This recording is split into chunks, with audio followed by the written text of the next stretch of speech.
Hello मित्रों, नमः संस्कृता। कैसे हैं आप सब? आशा करती हूँ अच्छे होंगे। मैं सीमा वर्मा अपने यूट्यूब चैनल ओम अध्ययन केंद्र से आप सभी लोगों का स्वागत करती हूँ। पिछली क्लास में 60 नंबर तक प्रश्नोत्तरी हो चुकी थी। आज 61 नंबर से प्रश्नोत्तरी होगी। तो चलिए फ्रेंड्स, आज की क्लास हम शुरू करते हैं। प्रिया को जीवम कुसुम यु घर्मो ग्लपयति कथन है। ए तमसा का, बी मुरला का, सी वासंती का, डी राम का। तो यह किसका कथन है? तमसा का कथन है। ए ऑप्शन सही हो जाएगा, तमसा। अगला प्रश्न है, जीवम में प्रकृत प्रत्यय है।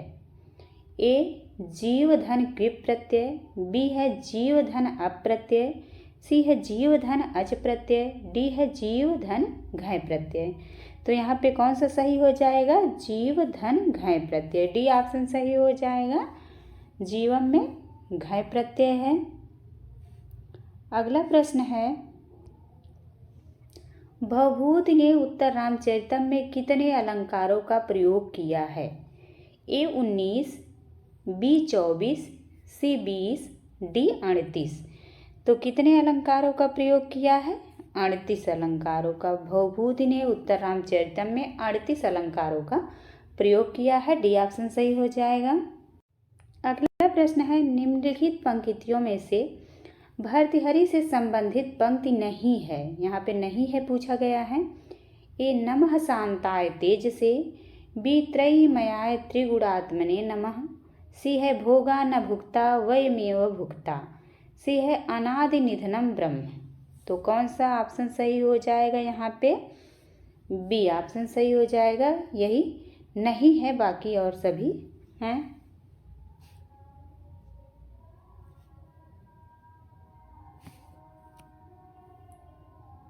अगला प्रश्न है, भर्तृहरि के अनुसार सबसे कठिन धर्म है।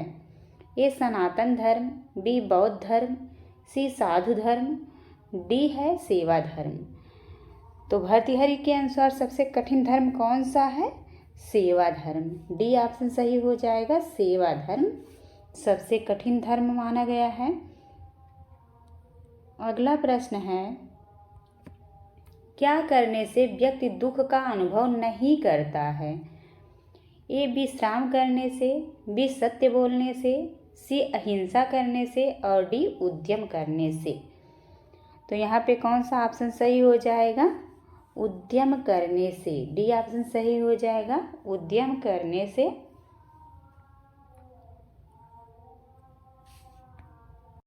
अगला प्रश्न है, पारुष्यम योपशिक्षितुम असिध अरासु निवसति सूक्ति वाक्य है। ए कादम्बरी सुखनासोपदेश से, बी कादम्बरी कथा से, सी नीति शतकम से, डी किराता अर्जुनियम से। तो यह सूक्ति कहाँ की है? कादम्बरी सुखनासोपदेश से। ए ऑप्शन सही हो जाएगा यहाँ पे, कादम्बरी सुखनासोपदेश।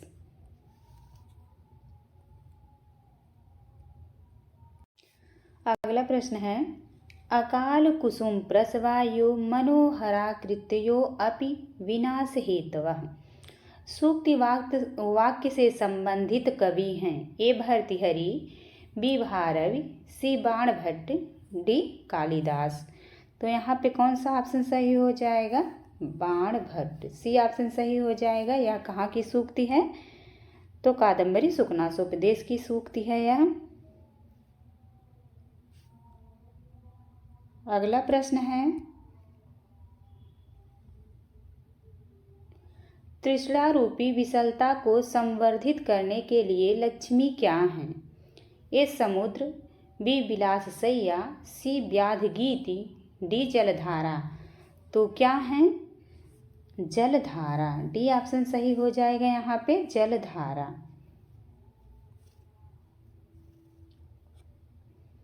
अगला प्रश्न है, काम से ही क्रोध पैदा होता है। शुद्ध अनुवाद होगा। ए कामात् क्रोधः जायते, बी कामम क्रोधः जायते, सी कामस्य जायते क्रोधः, डी है कामाय क्रोधः जायते। तो यहाँ पे कौन सा ऑप्शन सही हो जाएगा? कामात् क्रोधः जायते। ये ऑप्शन सही हो जाएगा, कामात् क्रोधः जायते। अगला प्रश्न है, रवि शब्द का चतुर्थी एक वचन का रूप है। ए रवे, बी रवे, सी रवये, डी है रव्यय। तो यहाँ पे कौन सा सही हो जाएगा, रवये। सी ऑप्शन सही हो जाएगा, चतुर्थी एक वचन में बनेगा रवये। अगला प्रश्न है, राजन शब्द का द्वितीय बहुवचन में रूप बनेगा। ए राज्ञः, बी राजानः, सी राजान और डी है राज्ञा। तो कौन सा ऑप्शन सही हो जाएगा, ए। द्वितीय बहुवचन में राज्ञः रूप बनता है, ये ऑप्शन सही हो जाएगा।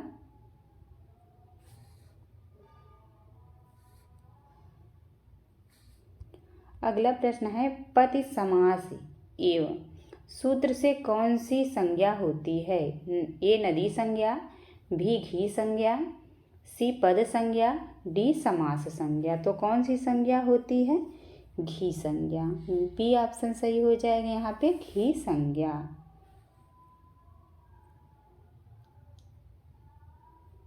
अगला प्रश्न है, स्वादिष्ट सर्वनाम स्थाने सूत्र कौन सी संज्ञा करता है।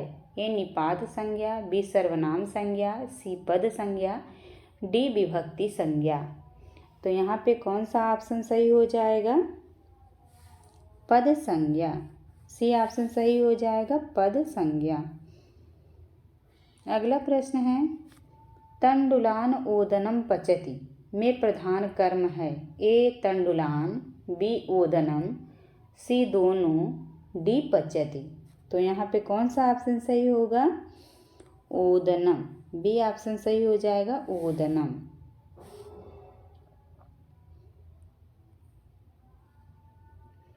अगला प्रश्न है, कर्मवाच्य किन धातुओं से होता है। ए सकर्मक, बी अकर्मक, सी दोनों से, डी किसी से नहीं। तो यहाँ पे ये ऑप्शन सही हो जाएगा, सकर्मक। अगला प्रश्न है, बालकः सेते का वाच्य परिवर्तन होगा। ए बालकः सेरते, बी बालकः शयते, सी है बालकेन सेरते, डी है बालकेन शयते। तो यहाँ पे डी ऑप्शन सही हो जाएगा, बालकेन शयते।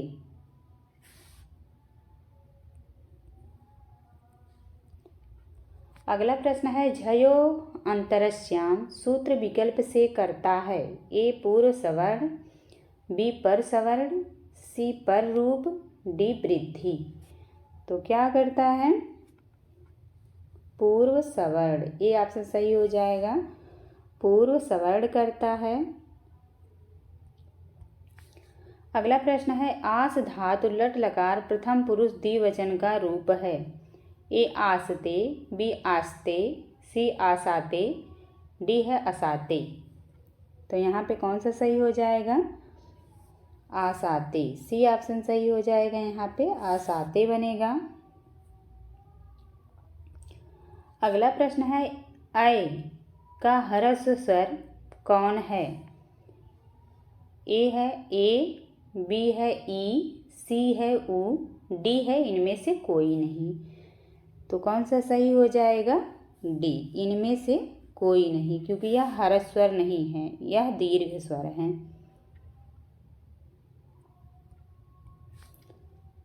अगला है, कर रूह का शाब्दिक अर्थ है। ए हाथ, बी नाखून, सी कमल, डी मुख। तो कौन सा ऑप्शन सही हो जाएगा, नाखून। कर रूह मतलब होता है नाखून, बी ऑप्शन सही हो जाएगा। अगला प्रश्न है, रूढ़द्धि क्रियापद है। ए लट लकार प्रथम पुरुष एक वचन, बी लट लकार मध्यम पुरुष एक वचन, सी है लोट लकार मध्यम पुरुष एक वचन, डी है लंग लकार प्रथम पुरुष एक वचन। तो यहाँ पे कौन सा ऑप्शन सही हो जाएगा, लट लकार प्रथम पुरुष एक वचन। ए ऑप्शन सही हो जाएगा।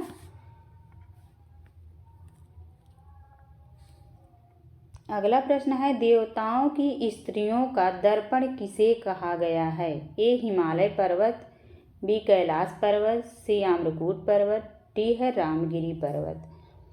तो कौन सा ऑप्शन सही होगा? कैलाश पर्वत। बी ऑप्शन सही हो जाएगा, कैलाश पर्वत। अगला प्रश्न है, देवगिरी पर्वत किस नदी के किनारे पर स्थित है? ए गंभीरा, बी निर्विंध्या, सी बेत्रवती, डी चर्मणवती। तो यहाँ पे कौन सा सही होगा? गंभीरा नदी। ए ऑप्शन सही हो जाएगा, गंभीरा नदी के तट पर। अगला प्रश्न है, वेणी के समान पीली कांति वाली नदी है? ए नर्मदा, बी चर्मणवती, सी सिंधु, डी क्षिप्रा। तो कौन सी नदी है? सिंधु नदी। सी ऑप्शन सही हो जाएगा, सिंधु नदी।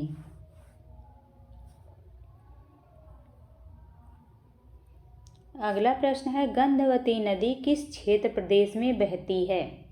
ए विंध्य क्षेत्र में, बी उज्जैनी में, सी कुरुक्षेत्र में, डी चित्रकूट में। तो गंधवती नदी किस प्रदेश में बहती है? उज्जैनी में। बी ऑप्शन सही हो जाएगा, उज्जैनी में। अगला प्रश्न है, बलराम की पत्नी का क्या नाम था? ए सत्यभामा, बी भानुमति, सी रेवती, डी सुलोचना। तो क्या नाम था बलराम की पत्नी का? रेवती। सी ऑप्शन सही हो जाएगा, रेवती नाम था।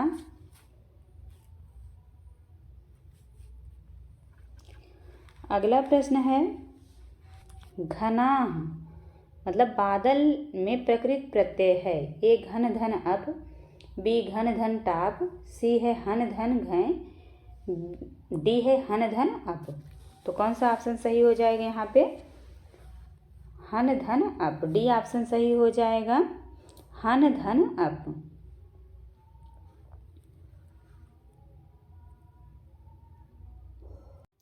अगला प्रश्न है, स्वर का भेद नहीं है? ए विवृत, बी समृत, सी उदात, डी ईषद विवृत। तो कौन सा ऑप्शन यहाँ पे सही हो जाएगा? डी ईषद विवृत जो है स्वर का भेद नहीं है।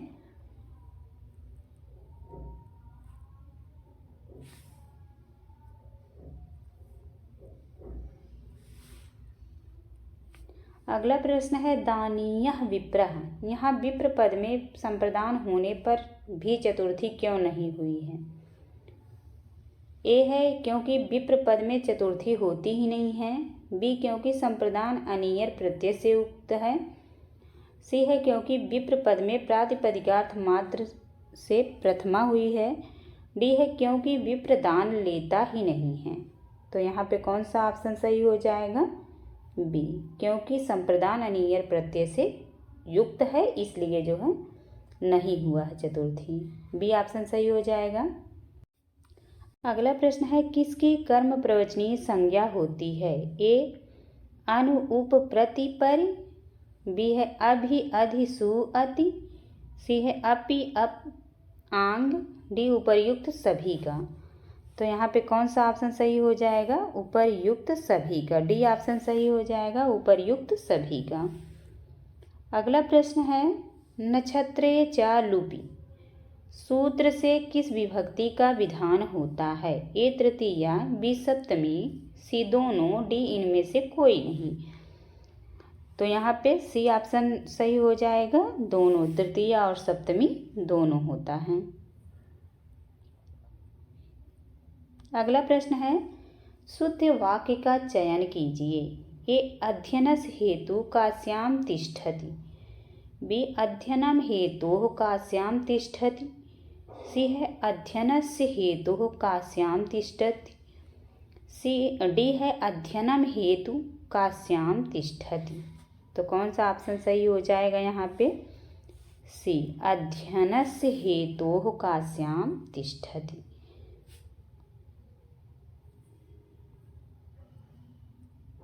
अगला प्रश्न है, कोई आया है का शुद्ध अनुवाद होगा।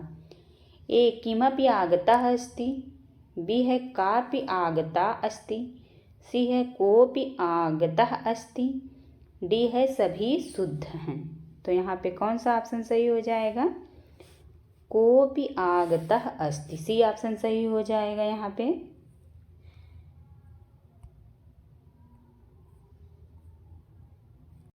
अगला प्रश्न है त्रिलोकी में प्रयुक्त प्रत्यय है। ए ङीप प्रत्यय, बी है ङीस प्रत्यय, सी ङीन प्रत्यय और डी है इनमें से कोई नहीं।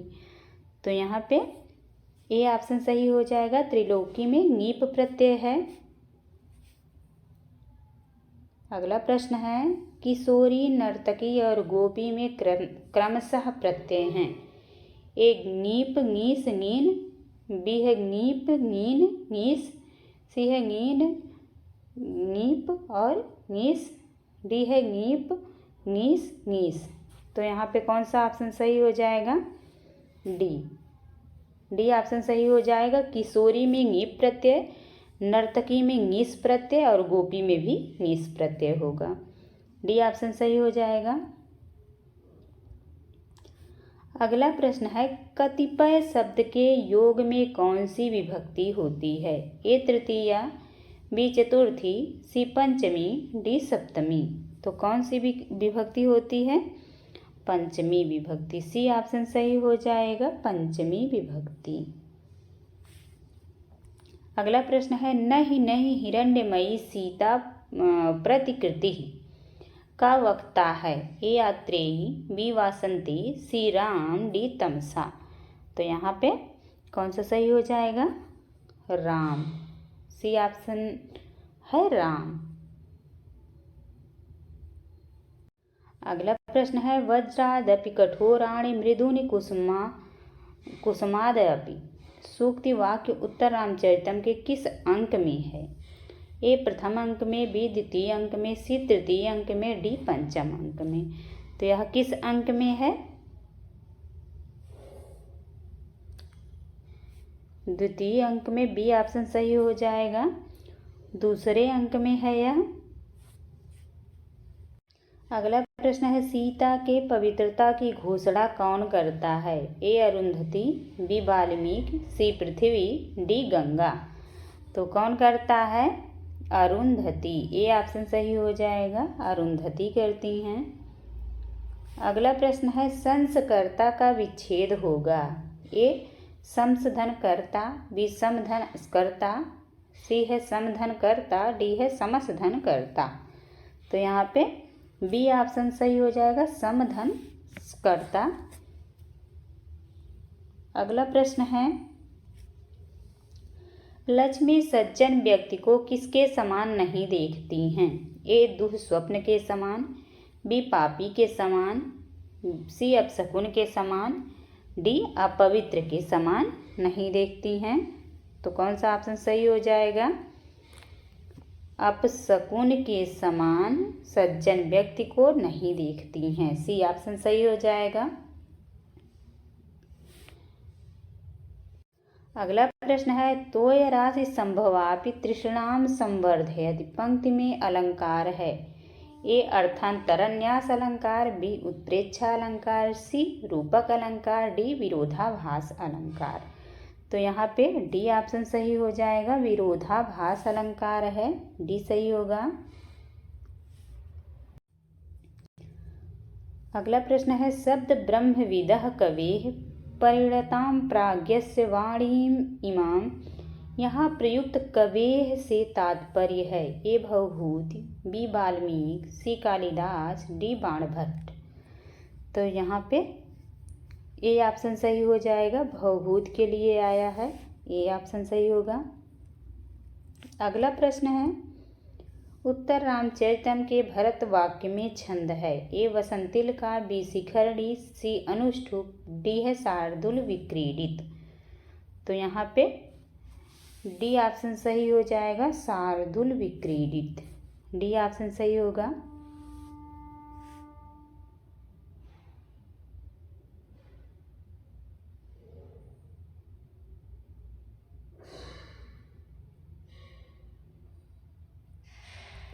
अगला प्रश्न है कार्श्यम येन त्यजति विधिना सा त्वयि ओपपाद्य सूक्ति वाक्य है। ए नीति शतकम, बी उत्तर रामचरितम, सी है मेघदूतम, डी शिवराज विजयम। तो ये कहाँ की सूक्ति है? मेघदूतम की। सी ऑप्शन सही हो जाएगा, मेघदूतम। अगला प्रश्न है, पदार्थान अतिवृत्ति अर्थ में सामासिक पद है। ए यथाशक्ति, बी यथाशक्तिम, सी सछत्रम, डी सत्रडम।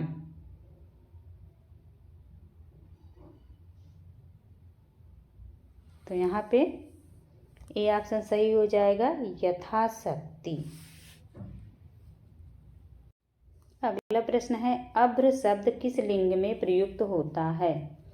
ए पुल्लिंग, बी नपुंसक लिंग, सी दोनों, डी स्त्रीलिंग। तो यहाँ पे कौन सा ऑप्शन सही हो जाएगा? नपुंसक लिंग। बी ऑप्शन सही हो जाएगा, नपुंसक लिंग। अगला प्रश्न है, अहर गणा में संधि है। ए स्वर संधि, बी व्यंजन संधि, सी विसर्ग संधि, डी निर्वहन संधि। तो यहाँ पे सी ऑप्शन सही हो जाएगा, विसर्ग संधि है।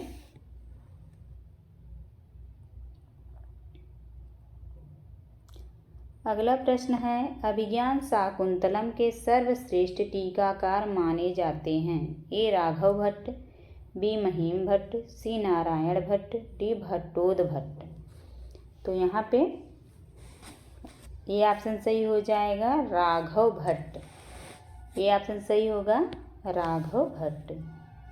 अगला प्रश्न है, कालिदास का समाधि स्थान कहाँ बताया जाता है? ए कश्मीर, बी बंगाल, सी उज्जैन, डी श्रीलंका। तो कहाँ बताया जाता है? श्रीलंका। डी ऑप्शन सही हो जाएगा, श्रीलंका। अगला प्रश्न है, पुल्लिंग शब्द का चयन कीजिए। ए सखी, बी मति, सी गति, डी स्तुति। तो यहाँ पे ये ऑप्शन सही हो जाएगा, सखी। ये पुल्लिंग शब्द है। सखी मतलब सखा होते हैं। अगला प्रश्न है, व्याकरण शास्त्र में उपदेश का पारिभाषिक अर्थ क्या है? ए आद्योच्चारणम, बी मध्योच्चारणम, सी अंत्योच्चारणम, डी सूत्रोच्चारणम। तो यहाँ पे ए ऑप्शन सही हो जाएगा, आद्योच्चारणम। ए ऑप्शन सही होगा। अगला प्रश्न है, क वर्ग आदि वर्णों के द्वितीय, चतुर्थ तथा स वर्ण कहलाते हैं। ए अल्प प्राण, बी महाप्राण, सी अंतस्थ, डी स्वरित। तो क्या कहलाते हैं? महाप्राण। बी ऑप्शन सही हो जाएगा, महाप्राण कहलाते हैं। अगला प्रश्न है, शिष्टः रूप लट लकार प्रथम पुरुष द्विवचन में किस धातु से बनता है? ए शिष, बी शिक्ष, सी सास, डी है सास।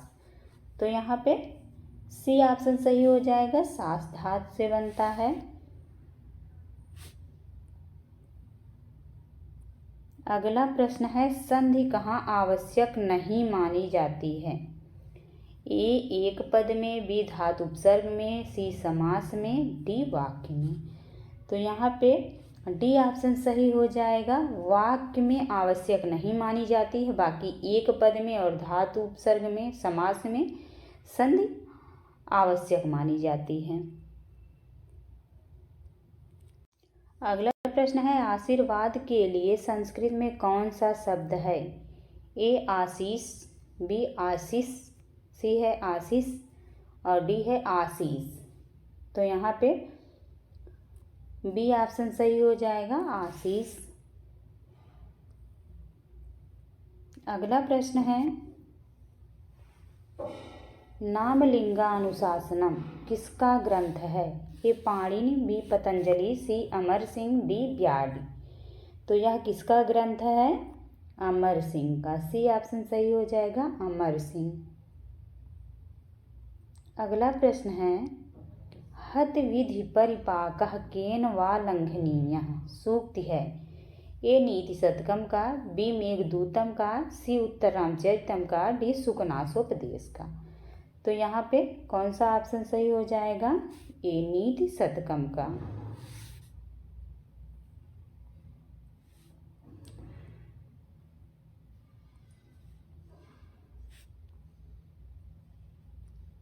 अगला प्रश्न है, स्वर्ग से लौटते समय दुष्यंत ने रास्ते में किस पर्वत को देखा?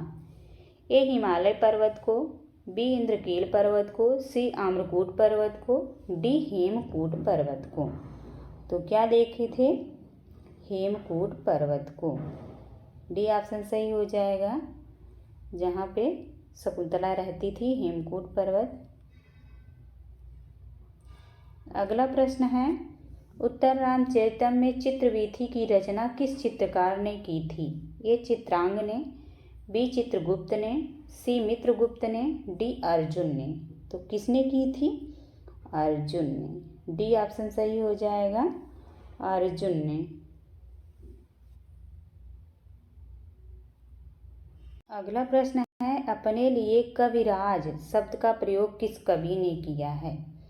ए कालिदास ने, बी राजशेखर ने, सी भवभूति ने, डी भास ने। तो किसने किया है?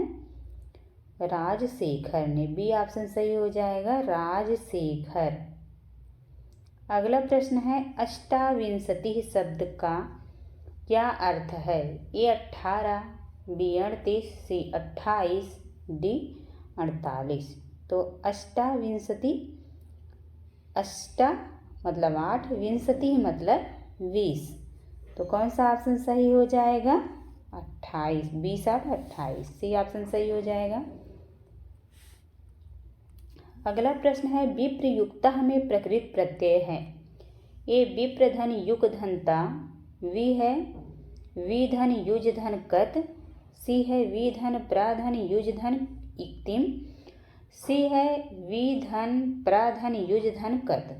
तो कौन सा ऑप्शन सही हो जाएगा? डी, वी धन प्राधन युज धन कत प्रत्यय। अगला प्रश्न है, दो पादौ यस्य सः समस्त पद होगा। ए द्विपादः, सी द्विपात, सी द्विपदी, डी द्विपदः। तो यहाँ पे बी ऑप्शन सही हो जाएगा। द्विपात का विग्रह है दो पादौ यस्य सः, बी ऑप्शन सही हो जाएगा। तो thank you all of you. आज की क्लास यहीं पे समाप्त होती है। 125 प्रश्नों की श्रृंखला समाप्त हुई। आप लोगों को क्लास कैसी लगी कमेंट में ज़रूर बताइएगा। धन्यवाद।